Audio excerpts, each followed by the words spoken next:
नमस्कार दोस्तों, मेरा नाम है अमन राशिद और आप देख रहे हैं मिस्टर फ़ोन हिंदी। तो आज मैं रिव्यू करने वाला हूं इस फ़ोन का। ये है मोटो E7 पावर। तो इस फ़ोन के साथ ना भाई मोटोरोला ने मतलब सोच लिया कि इंडियन बजट स्मार्टफोन सेगमेंट में हम री एंट्री मारेंगे एकदम दमदार स्टाइल में, एकदम धूम मचा के। तो ये उनका नया फ़ोन है। अब मोटो ई सीरीज़ की बात की जाए तो कुल 5 महीने पहले मोटो E7 प्लस कंपनी ने लॉन्च किया था। तो ये मोटो ई सीरीज़ का दूसरा सदस्य है, मोटो E7 पावर इसका नाम है। तो कुछ की हाइलाइट्स के बारे में अगर मैं बता दूं तो आपको इस फ़ोन में मीडियाटेक का हीलियो G25 प्रोसेसर मिलता है। इसके अलावा यहाँ पर आपको एक USB टाइप सी पोर्ट भी मिलता है। इस फ़ोन में आपको हेडफोन जैक भी मिलता है। और पीछे की बात करें तो कैपेसिटिव फिंगरप्रिंट सेंसर है और डुअल कैमरा सेटअप है, जिसमें मेन सेंसर जो इसका प्राइमरी कैमरा है वो 13 मेगापिक्सल का है। तो ये तो बात हो गई इसके कुछ की ओके गूगल अभी नहीं। तो ये बात हो गई कुछ इसके की स्पेसिफिकेशंस की। पर इसके अलावा इस फ़ोन की परफॉर्मेंस कैसी है और क्या आपको ये फ़ोन ख़रीदना चाहिए या फिर इसको पास नहीं होने देना चाहिए, मतलब मेरी हिंदी थोड़ी गलत आई नो, बट कोशिश कर रहा हूँ। तो क्या आपको ये फ़ोन ख़रीदना चाहिए या फिर आप इसको जाने दे देना चाहिए? आई थिंक ये सही है, प्लीज़ मुझे बताएं कमेंट्स में। पर एनीवे, वीडियो को शुरू करने से पहले प्लीज़ हमारे चैनल को सब्सक्राइब करें और बेल आइकन को दबाना ना भूलना, जिससे कि हर नई वीडियो का नोटिफिकेशन आपको मिलता रहे। तो ये है रिव्यू मोटो E7 पावर का। आगे बढ़ते हैं और वीडियो शुरू करते हैं।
डिज़ाइन के मामले में मोटो E7 पावर एक प्लास्टिक यूनिबॉडी डिज़ाइन में आता है जो कि IP52 वाटर रिपेलेंट है। अब मेरे हिसाब से मोटोरोला ने इस फ़ोन पे जो प्लास्टिक का इस्तेमाल किया है उसकी क्वालिटी काफ़ी अच्छी है। जो फ़ोन का कर्व्ड रियर है उसकी वजह से आप इस फ़ोन को आसानी से ग्रिप कर पाएंगे और मेरे हिसाब से ये जो फ़ोन इन हैंड काफ़ी सॉलिड फील होता है। और एक और बात कहूँगा कि मुझे इस फ़ोन का ताहिती ब्लू जो कलर वेरिएंट है जिसका मैं अभी रिव्यू कर रहा हूँ, ये रंग मुझे बेहद ही पसंद है। खैर, अगर आपको ये नीला रंग नहीं पसंद है तो आप इस फ़ोन को इसके दूसरे रंग में भी ख़रीद सकते हैं। मोटोरोला इसको कोरल रेड शेड में भी देता है, जो कि एक लाल का बड़ा अच्छा शेड है। पर फिर भी मेरा फेवरेट तो ये नीला शेड ही है। पर मेनली आप बताएं, आप चेक करिए प्लीज़ गूगल पे जाके, आप लोगों को कौन सा रंग पसंद है और बताएं मुझे कमेंट सेक्शन में। आगे बढ़ते हैं। तो फ्रंट की बात करी जाए, मोटोरोला ने ऐसा कुछ बताया नहीं है कि इस पे कौन सी ग्लास प्रोटेक्शन कंपनी ने इस्तेमाल की है, पर जो इस फ़ोन के बेजल्स हैं वो काफ़ी थिक है, बल्कि चिन तो काफ़ी ज़्यादा ही थिक है। पर ठीक है, हम ज़्यादा इस पर नहीं जाते इन सारी बातों पर, क्योंकि हमें ये भी देखना है कि ये एक एंट्री लेवल बजट फ़ोन है। अब मोटो E7 पावर का वज़न है 200 ग्राम्स और इसकी थिकनेस है 9.2 मिलीमीटर। अब मैं इस बात को एकदम डिनाई नहीं करूंगा कि ये बेहद ही हैवी फ़ोन है, पर क्या ये एक डील ब्रेकर है? मेरे हिसाब से तो नहीं, बल्कि आप इस फ़ोन को 2 हाथों से यूज़ करो और ये एकदम बल्कि आपका एक्सपीरियंस ठीक ठाक रहेगा। तो फ़ोन के बाएं में आपको हाइब्रिड सिम स्लॉट्स मिलते हैं, जिसका मतलब है या तो आप इसमें 2 नैनो सिम्स एक साथ यूज़ कर सकते हैं या फिर आप इसमें एक सिम और एक माइक्रो SD कार्ड का इस्तेमाल कर सकते हैं। दाएं पर आपको एक textured power button, volume buttons और एक डेडिकेटेड गूगल असिस्टेंट का बटन मिलता है और मेरे हिसाब से ये बटन्स काफ़ी क्लिकी हैं और बहुत ही सेटिस्फाइंग इनका टैक्टाइल फीडबैक है। फ़ोन की टॉप की बात करी जाए तो यहाँ पर आपको एक ईयरपीस मिलता है और एक 3.5 mm का हेडफोन जैक। और फ़ोन के निचले हिस्से पे आ जाएं तो आपको यहाँ पर एक प्राइमरी माइक मिलेगा और एक USB टाइप सी पोर्ट। अब आपको लग रहा होगा कि भाई मोटोरोला तो भूल गया इस फ़ोन में एक स्पीकर डालना, पर नई स्पीकर है इस फ़ोन में। ये रहा स्पीकर इस फ़ोन का, यहाँ पे देखिए ये नीचे की तरफ। तो पोजीशन इसकी बड़ी अजीब है मेरे हिसाब से। तो मतलब ये कोई जगह होती है भाई स्पीकर डालने की, स्पीकर या तो यहाँ पे डालो, मतलब जो आइडियल पोजीशन होती है, या फिर यहाँ डाल दो। ये कौन सी जगह होती है? मतलब ये तो आसानी से जब भी आप गेम खेलोगे या वीडियोस देखोगे आराम से देखो ऐसे ब्लॉक हो जा रही है। तो मेरे हिसाब से तो भाई मतलब क्या कौन सी जगह पे डाल दिया स्पीकर। तो हाँ ठीक है, बस यही बोलना था मुझे। इसके अलावा फ़ोन के रियर पर एक डुअल कैमरा सेटअप भी मौजूद है जो एक प्रोट्रूडिंग वर्टिकल स्ट्रिप में मौजूद है। और तो और यहाँ पर आपको एक कैपेसिटिव फिंगरप्रिंट सेंसर भी मिलता है जो मोटोरोला बैटविंग लोगो के अंदर स्थित है।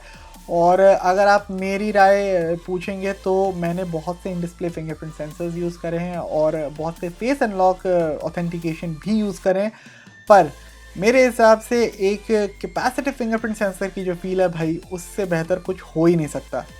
ओवरऑल मोटोरोला E7 पावर को डिज़ाइन के डिपार्टमेंट में मेरी तरफ से मिलता है एक बहुत ही बड़ा थम्स अप। जैसे कि मैं आपको पहले ही बता चुका हूँ कि ये फ़ोन हाथों में काफ़ी सॉलिड फील होता है और जो इसका प्लास्टिक जो मोटोरोला ने इसमें यूज़ करा है उसकी क्वालिटी काफ़ी अच्छी है मेरे ओपिनियन में। और लास्ट में बस यही कहूँगा कि भाई मुझे इस फ़ोन का ये जो ब्लू रंग है काफ़ी ज़्यादा पसंद है। मोटोरोला E7 पावर में आपको मिलता है 6.5 इंच का IPS LCD डिस्प्ले जो एक ड्यू ड्रॉप नॉच के साथ आता है। इस डिस्प्ले का एस्पेक्ट रेशियो है 20:9 और इसका रिफ्रेश रेट है 60 हर्ट्ज। और तो और इस डिस्प्ले का जो रेजोल्यूशन है वो केवल HD+ है, पर HD+ डिस्प्लेज आपको इसके कॉम्पिटिटर्स पर भी देखने को मिलते हैं, तो ये ठीक है।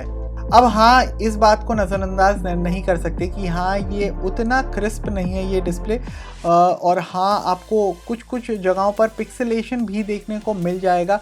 पर फिर वही बात आ जाती है दाम की, और जब मैं दाम को एक कंसिडरेशन में रखता हूँ तो उस हिसाब से मैं ये कहूँगा कि डिस्प्ले कलर रिप्रोडक्शन के मामले में काफ़ी डिसेंट है। बल्कि इस फ़ोन की डिस्प्ले के जो व्यूइंग एंगल्स हैं मेरे हिसाब से वो भी ठीक ठाक हैं और ब्राइटनेस लेवल्स भी आपको इस फ़ोन पर ठीक ठाक मिलते हैं। ओके, तो जब मैंने पहली बार इस फ़ोन के डिस्प्ले को देखा तब भाई मुझे तो बहुत डाउट हुआ था कि मतलब क्या मैं इसको डे लाइट में यूज़ कर पाऊँगा, मतलब ब्राइटनेस लेवल्स ठीक ठाक होंगे, मतलब चीज़ें डल तो नहीं लगेंगी। पर फिर मैं इस फ़ोन को बाहर लेके गया, मैंने इसका इस्तेमाल करना स्टार्ट किया। तो जब मैंने पहली बार मतलब दिन की रोशनी में अच्छा खासा था, मतलब धूप निकली हुई थी, मैंने यूज़ किया। हाँ, एक तो पहली बार मैं आपको बता दूँ कि डिस्प्ले रिफ्लेक्टिव ज़रूर है, पर इसकी परफॉर्मेंस ठीक ठाक है। मतलब जब मैं इसके दाम के बारे में सोचता हूँ तो उस लिहाज से मेरे हिसाब से तो एक्सपीरियंस सही है। इसके अलावा आप YouTube पर 720p HD तक का कंटेंट देख सकते हैं क्योंकि ये फ़ोन वाइडवाइन L1 सपोर्ट के साथ आता है। पर वाइडवाइन L1 सपोर्ट के बाद भी एक बात मुझे अजीब लगी कि Netflix और प्राइम वीडियो पर मुझे फिर भी HDR कंटेंट देखने को ही मिला। ओवरऑल जो इस डिस्प्ले का रेजोल्यूशन है वो केवल 720p है, तो मैं आपको बस यही राय दूंगा कि भाई शार्पनेस के मामले में इससे ज़्यादा एक्सपेक्टेशंस मत रखिए। पर क्योंकि ये एक IPS पैनल भी है, मैं ये कह सकता हूँ कि भाई कलर रिप्रोडक्शन इस डिस्प्ले का अच्छा है। मोटोरोला E7 पावर में आपको मिलता है कि 2 GHz का octa-core MediaTek Helio G25 processor. अब आपको ये फ़ोन 2 वेरिएंट्स में मिलता है। बेस वेरिएंट में आपको मिलेगा 2 GB रैम जिसके साथ 32 GB स्टोरेज आती है, और टॉप एंड वेरिएंट में आता है 4 GB रैम जिसके साथ 64 GB स्टोरेज उपलब्ध है।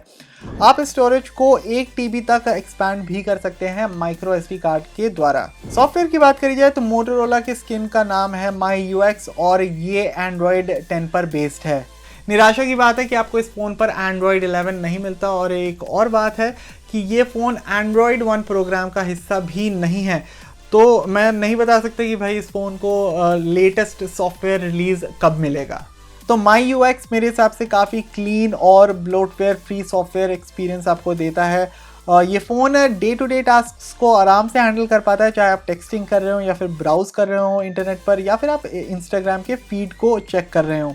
अब इस फ़ोन में आपको 4 GB रैम मिलता है जो मल्टीटास्किंग करते वक्त तो ठीक ठाक इसकी परफॉर्मेंस रहती है। पर फिर भी मैं यही कहूँगा कि भाई एक्सपेक्टेशंस को एकदम हाई मत करना, क्योंकि जैसे आपको लगेगा कि भाई बैकग्राउंड में ऐप्स ऑलरेडी लोडेड है और आप सोचेंगे कि आप उन्हें लोड करेंगे और झट से वो खुल जाएंगी, तो इतनी हाई एक्सपेक्टेशन मत रखना कि हर ऐप बैकग्राउंड में ओपन रहेगी। पर 4 GB रैम है और ये सफिशेंट है मेरे हिसाब से।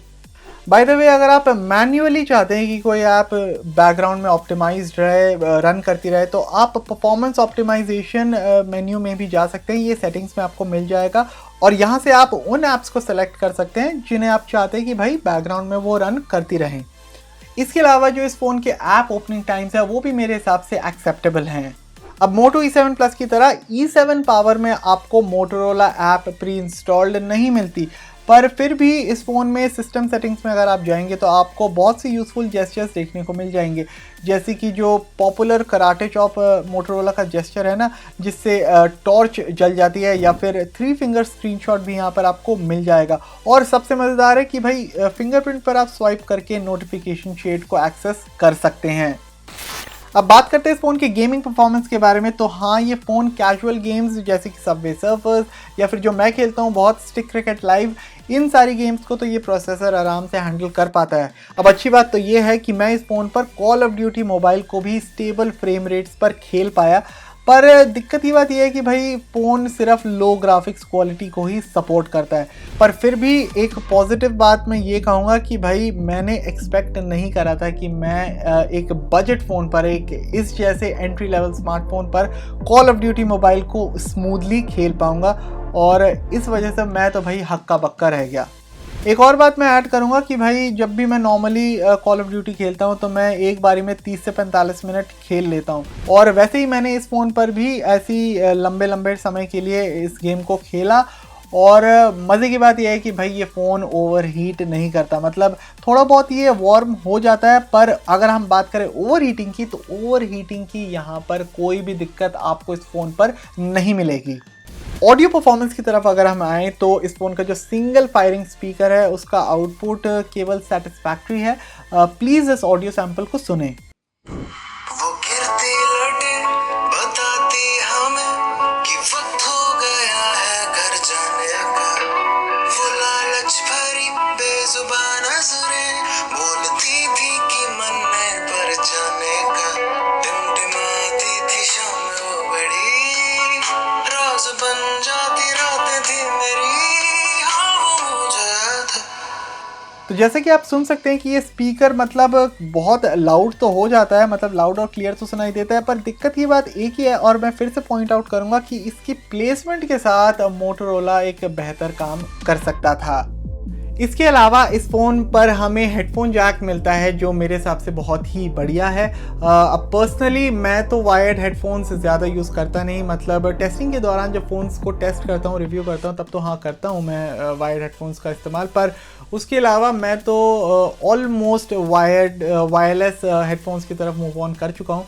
पर जिन लोगों को वायर्ड हेडफोन्स इस्तेमाल करने की अभी भी आदत है और जिन्हें फ़र्क पड़ता है कि भाई फ़ोन में हेडफोन जैक होना चाहिए, तो खुशी की बात है कि हेडफोन जैक इस फ़ोन में है, और इससे अच्छा कुछ हो नहीं सकता।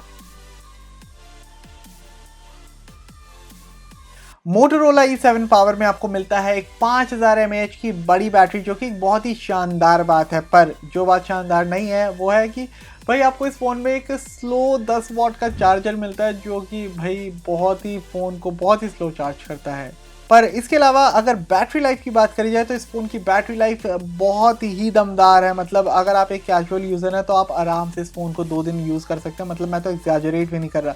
और मेरे हिसाब से, मेरे यूजेज पैटर्न्स के हिसाब से, मैं तो इस फ़ोन को एक चार्ज पर 1.5 दिन तक आराम से यूज़ कर पाता था। अब बात करते हैं चार्जिंग टाइम्स की, तो चार्जिंग टाइम्स बेहद ही निराशाजनक है। मतलब आपको इस फ़ोन को फुल चार्ज करने में अबाउट 3 घंटे तो लग जाएंगे, जो कि मेरे हिसाब से अनएक्सेप्टेबल है।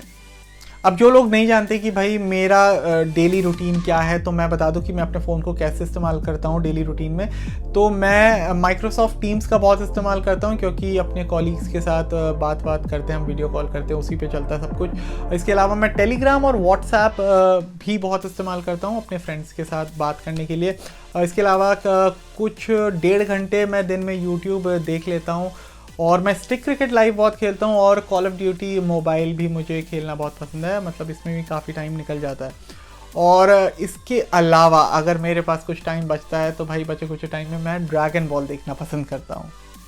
एक आखिरी चीज़ ऐड करूँगा इस बैटरी के बारे में कि आपको इस फ़ोन पर स्टैंड बाय टाइम्स बेहद ही शानदार मतलब मिलेंगे नंबर्स। मतलब सोच के चलिए 2 से 3% का ड्रॉप ओवरनाइट, जो कि एक बहुत ही अच्छा नंबर है एक एंड्रॉयड फ़ोन के लिए।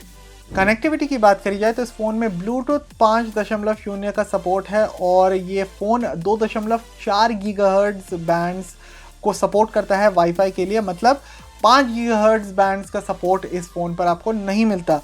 अब वाईफाई स्पीड्स की बात करी जाए, और मैं अपनी पुरानी बात फिर से रिपीट करूँगा कि अगर मैं दाम को कंसिडरेशन में रखता हूँ तो मेरे हिसाब से मुझे तो कोई मेजर प्रॉब्लम्स नहीं आई।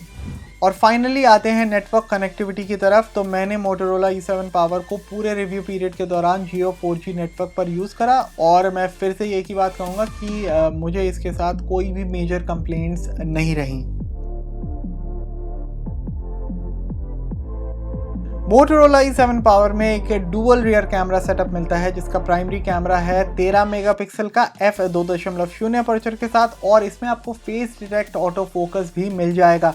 इसके साथ ही साथ आपको एक सेकेंडरी कैमरा भी मिलता है जो कि एक 2 मेगापिक्सल का मैक्रो सेंसर है। इसका अपर्चर है 2.4। सेल्फीज की बात करी जाए तो आपको फ्रंट पर 5 मेगापिक्सल का f2.2 अपर्चर वाला कैमरा मिल जाएगा। वीडियो रिकॉर्डिंग की बात करें तो ये फ़ोन 1080p 30 fps तक की वीडियो से शूट कर सकता है, दोनों ही फ्रंट और रियर कैमरा से।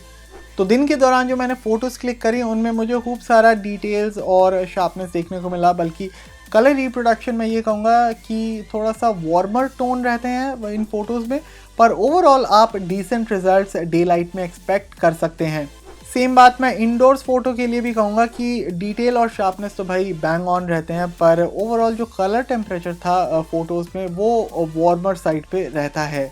फ़ोन का जो 2 मेगापिक्सल सेकेंडरी शूटर है वो डिसेंट क्लोजअप्स कैप्चर कर पाता है, पर अगर आप मेरी राय मानेंगे तो मैक्रो लेंस की जगह पर मैं तो एक सेकेंडरी वाइड एंगल लेंस या फिर एक टेलीफोटो लेंस प्रेफर करूँगा। आगे बढ़ते हैं तो जो फ़ोटोज़ मैंने रात में ली उनसे मैं जेन्युइनली इम्प्रेस था। अब मैं मानता हूँ कि ये फ़ोटोज़ परफेक्ट नहीं है, पर फिर से मैं वही बात रिपीट करूँगा कि क्योंकि ये एक 10,000 सब 10,000 रुपीज़ फ़ोन से ली हुई फ़ोटोज़ हैं, एक एंट्री लेवल फ़ोन से ली हुई फ़ोटोज़ हैं, मेरे हिसाब से यहाँ पर कुछ ज़्यादा कंप्लेन करने की बात नहीं है।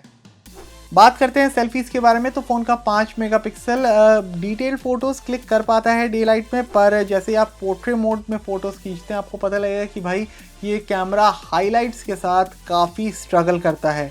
और जनरल यूजेज में ही नहीं, अगर आप पोर्ट्रेट मोड को वैसे भी इनेबल करते हैं और आप फ़ोटोज़ खींचते हैं और अगर खुदा ना खास्ता आपकी फ़ोटो सही से एक्सपोज हो जाती है तो उसके बाद जो ब्लर होता है ना वो काफ़ी इनकंसिस्टेंट देखने को मिलेगा। मतलब ब्लर जो कटआउट होता है ना वो ये कैमरा ठीक से नहीं कर पाता।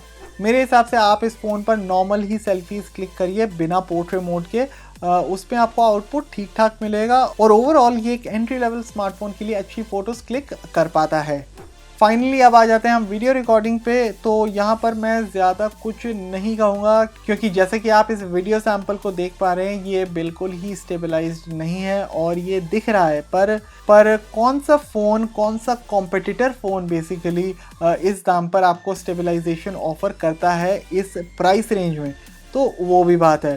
पर अदरवाइज़ अगर मैं देखूँ तो कलर रिप्रोडक्शन और डिटेल के मामले में मेरे हिसाब से इस फ़ोन की परफॉर्मेंस पॉसिबल है। This is the rear facing 1080p sample taken on the Moto E7 Power at night.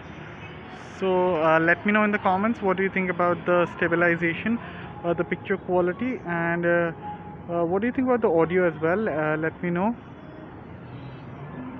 तो ये जो अभी आपने देखे वो थे रियर फेसिंग कैमरा के वीडियो सैंपल्स। अब मैं आपको 2 फ्रंट फेसिंग वीडियो सैंपल्स दिखाने वाला हूँ जो मैंने दिन और रात में रिकॉर्ड किए। पर दिखाने से पहले प्लीज़ मैं आपको एक बात बता दूँ कि जब मैंने इनको अपने कंप्यूटर स्क्रीन पे देखा तो शुरुआत में मुझे लगा कि भाई जो क्वालिटी है वो ठीक ठाक है, मतलब कुछ खास नहीं है।